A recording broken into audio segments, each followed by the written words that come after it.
kunalento ekuthiwa amamutsi engifuna nje ke sixoxe ngayo. Siye ke iconsi mase sikhuluma nje ngapha esiZulwini. Thi umuntu uneconsi. Yabona lento yamamutsi bafowethu. Le yanto imbi impela uma usuke uyibuka nje uyibuka komunye umuntu. Bese kuthiwa usibanibani uneconsi, usibanibani namamutsi. Kodwa le yanto leyana ikhona kumuntu wonke. Kodwa ngeke sibheke ukuthi amamutsi kahle kahle enzeka kanjani. Ngoba mhlawumbe omunye umuntu unawo amamutsi kodwa akanaki ukuthi unawo. Kahle kahle nje sonke sinawo amamutsi. Amamutsi kahle kahle asuke edalwa ukushintsha komoya wakho. Ngiyabona kwesinye isikhathi kuyenzeka uthola ukuthi umoya wakho uphansi.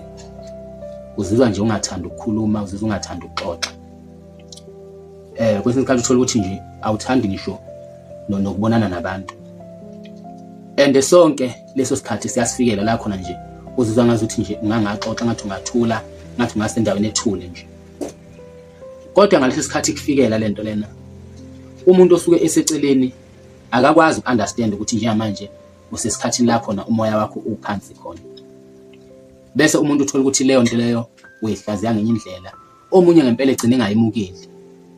Yabona nje ngibuka abanye abantu uthola ukuthi mawufika kuye ufica kuleso sigaba leso sokuthi njengamanje usesigabeni la ngazi ukuthi khona akakuthanda ukuxoxa namhlanje umoya wakho uphansi.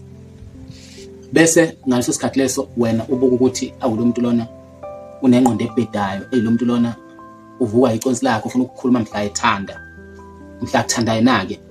Yazi ngesikhathi ukube sesimeni la khona ungafisi ngisho ukubengelelwa.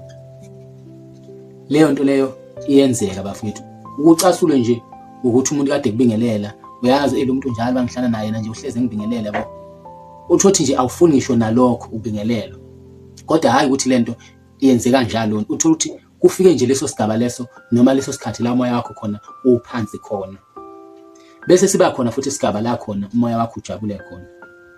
Yabona nje kunento eyake yashiwo omunye umuntu wathi akekho umuntu ongakhulumi kakhulu futhi akekho umuntu othulayo.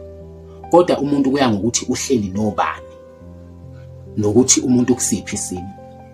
Uyabona umoya wakho mawusuke uphansi, ngaleso sikhathi leso uyofisa ngathi ungangaxoxa njengazothi nje kungathulakala. Kodwa futhi umoya wakho mawuphezulu ujabule, lokho kuba phezulu komoya wakho kuyakwenza nakho ukuthi ube umuntu okhuluma kakhulu, talkative.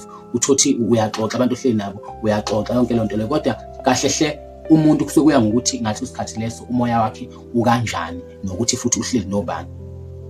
Kodwa ke ngifuna ukuveza nje lento yamamutsi bafethu, lento yeconsi ukuthi iconsi amamutsi sonke sinakho. Bese qondana ukuthi umuntu umfice amamutsi akhe ekusiphi isimo ngaleso sikhathi leso.